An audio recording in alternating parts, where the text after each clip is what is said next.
Welcome to అంతర్వాణి channel. నేను మీ రవీందర్ రెడ్డి. భారతదేశంలో ఒక 80% మంది హిందువులు ఉన్నారనుకుంటాను. ఎక్కువ ఉన్న సంఖ్య 80%కి వచ్చింది. ఓకేనా.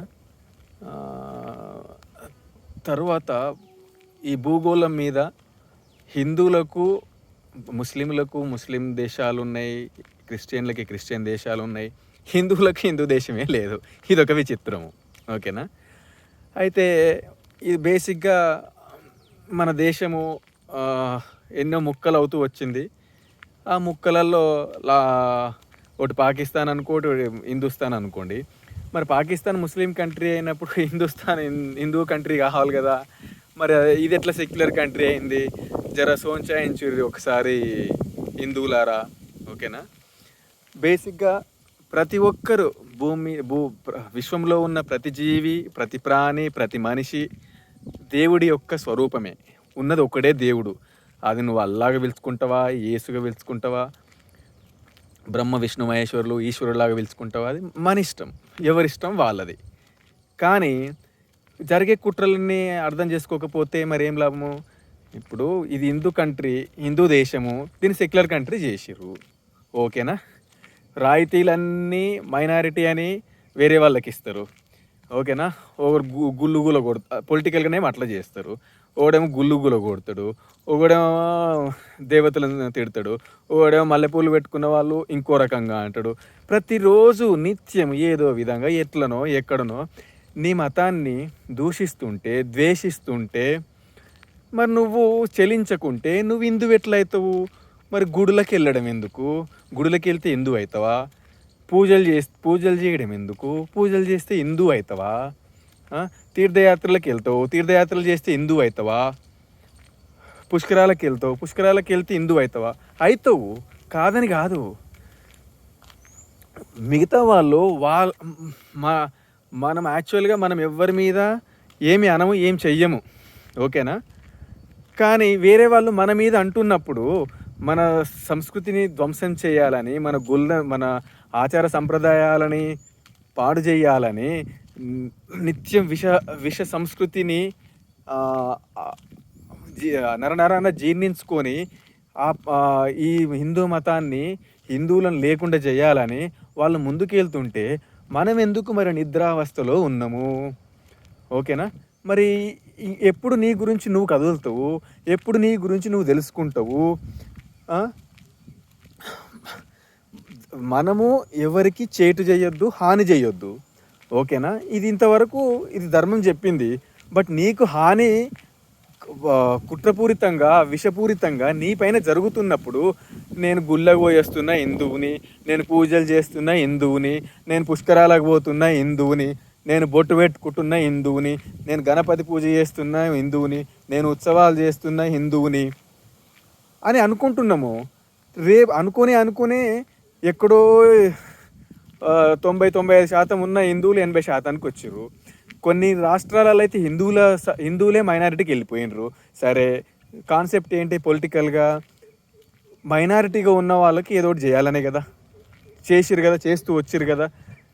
ఏది విచ్ ఇస్ నాట్ లీగల్ అంటే కరెక్ట్ కానిది అది. Okay. Which is not ethical practice, legal కాదు, ఎథికల్ ప్రాక్టీస్ కానిది. మరి కొన్ని స్టేట్లలో హిందువులు మైనారిటీకి వెళ్ళిపోయారు కదా.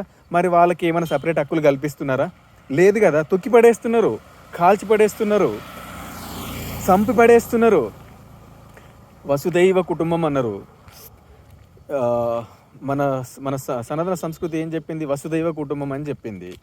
తర్వాత సర్వేజన సుఖినో భవంతు అని చెప్పింది. బట్ మనం ఇది పాటిస్తున్నామే. మరి ఎదుటోడు పాటిస్తలేడు కదా, ప్రాణాలు తీస్తున్నాడు కదా. మనం ఎప్పటికి కూడా ఎవరిని ప్రాణాలు తీయాల్సిన అవసరం కూడా లేదు. బట్ నీకు జరుగుతున్న నష్టాన్ని, నీకు జరుగుతున్న హానిని, నీకు పొంచి ఉన్న ప్రమాదాన్ని నువ్వెందుకు గ్రహించలేకపోతున్నావు? దానికి తగ్గట్టుగా నువ్వెందుకు నీ జీవితాన్ని మార్చుకోలేకపోతున్నావు? దాని తగ్గట్టుగా నువ్వు ముందడుగు ఎందుకు వేయలేకపోతున్నావు? దాని తగ్గట్టుగా నువ్వు ఎందుకు ఆలోచించలేకపోతున్నావు? దాని తగ్గట్టుగా మందు తాగి మత్తులో ఉన్నట్టుగా ఎందుకు ఉంటున్నావు? అట్లా నీ సంస్కృతి లేకపోతే, నీ ఆచార సంప్రదాయాలు లేకపోతే నువ్వు కూడా మారిపోతావు కదా. ఇప్పుడు జాంబీ సినిమాలు ఉంటాయి. జాంబీలు కరుస్తందుకు వస్తున్నప్పుడు ఏం చేస్తాం మనము అంటే మనం ఇన్ ద సెన్స్ సినిమాలలో ఈ మంచుకున్న వాళ్ళు ఏం చేస్తారు, తప్పించుకుందామని చూస్తారు. పుసుక్కుని ఒకసారి వచ్చేది కడిచింది అనుకో, వచ్చి ఇలా కడిచింది అనుకో జాంబీ మంచుకున్న వాళ్ళని, వీళ్ళు కూడా జాంబీలాగా తయారవుతారు. అప్పుడు నువ్వు కూడా ఈ ఆచార సంప్రదాయాలు, సంస్కృతి సంప్రదాయాలు, ఈ సనాతన ధర్మాన్ని లేకుండా పోతే నువ్వు కూడా జాంబీలాగా తయారవుతావు. జాంబీలాగా ఉంటావా, జాంబీలాగా తయారవుతావా ఫ్యూచర్లో ఒక బ్రహ్మజ్ఞానిలాగా సనాతన ధర్మానికి సంబంధించిన ఒక ఆచార సంప్రదాయాలను పాటించే, ఒక విశ్వ జ్ఞానాన్ని ప్రసాదించే ఒక ఈ సనాతన ధర్మానికి ప్రతీకగా ఉంటావా? ఆలోచించుకో ఇప్పటికైనా, ఓకేనా? మనకు ఈ జాతి కోసం పోరాడిన జ్ఞానులు ఉన్నారు, ప్రవచించిన జ్ఞానులు ఉన్నారు, పోరాడిన వీరులు ఉన్నారు, దేశభక్తులు ఉన్నారు, స్వాతంత్ర సమరయోధులు ఉన్నారు. అసలు ఎవరని చెప్తాము? ఇక్కడ ఇక్కడ ఉన్నటువంటి వాళ్ళు ఇంకెక్కడ లేరు, ఓకేనా? అందుకనే వేదవ్యాసుడు చెప్పిండు కదా మహాభారతంలో, ఇక్కడ ఉన్నది ప్రపంచం అంతటా ఉన్నది, ప్రపంచంలో ఇక్కడ లేనిది మహాభారతంలో లేనిది ప్రపంచంలో ఎక్కడ లేదు అని చెప్పిండు.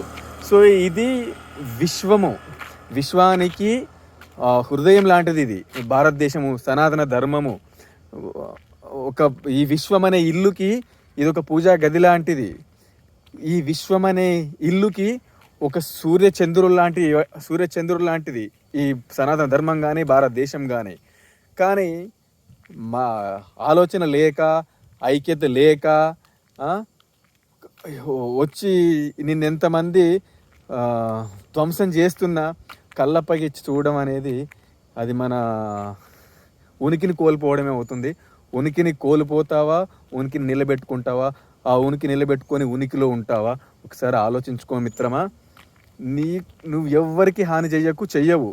విశ్వమంతా ఒక్కటే దేవుడి సంబంధించిన జాతి. ఇదంతా మతాలుగా, అభిమతాలుగా విడిపోయింది కాబట్టి దాన్ని ఏది నిజము, ఏది సత్యము, ఏది అబద్ధము, ఏది ధర్మము, ఈ విచక్షణ నీ దగ్గర ఉండాలా.